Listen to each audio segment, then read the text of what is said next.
খাদিজাতুল কুবরা রাদিয়াল্লাহু তাআলা আনহা মহিলা মাদ্রাসায় হাফেজাদের সংবর্ধনা ও পুরস্কার বিতরণী অনুষ্ঠান অনুষ্ঠিত। নোয়াখালীর সোনাইমুড়িতে অবস্থিত খাদিজাতুল কুবরা রাদিয়াল্লাহু তাআলা আনহা মহিলা মাদ্রাসায় একসাথে 4 জন হাফেজাকে সংবর্ধনা প্রদান এবং 4 জন ছাত্রীকে হিফজুস সবক প্রদান ও পুরস্কার বিতরণী অনুষ্ঠান অনুষ্ঠিত হয়েছে। সোনাইমুড়ি আলিয়া মাদ্রাসার পূর্ব পাশে নাওতলা রোডে অবস্থিত প্রতিষ্ঠানটির পরিচালক হাফেজ মাওলানা হাবিবুর রহমানের সভাপতিত্বে আয়োজিত অনুষ্ঠানে প্রধান অতিথি হিসেবে উপস্থিত ছিলেন সোনাইমুড়ি হামিদিয়া কামিল মাদ্রাসার সহকারী অধ্যাপক মাওলানা ইউনুস শরীফ।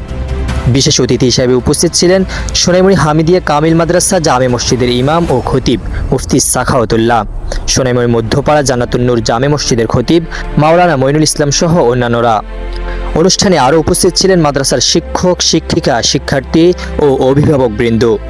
বক্তারা হাফেজাদের এই অর্জনকে ইসলামী শিক্ষা বিস্তারে গুরুত্বপূর্ণ অবদান হিসেবে উল্লেখ করেন এবং শিক্ষার্থীদের দ্বীনি শিক্ষায় আরও মনোযোগী হওয়ার আহ্বান জানান। খাদিজাতুল কুবরা রাদিয়াল্লাহু তাআলা আনহা মহিলা মাদ্রাসা দীর্ঘদিন থেকে শরঈ পর্দার সাথে দ্বীনি শিক্ষায় গুরুত্বপূর্ণ অবদান রাখছে।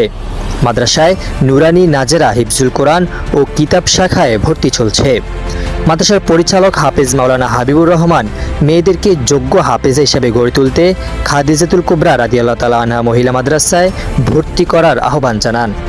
শেষে দোয়া ও মুনাজাতের মাধ্যমে অনুষ্ঠানের সমাপ্তি ঘোষণা করা হয়।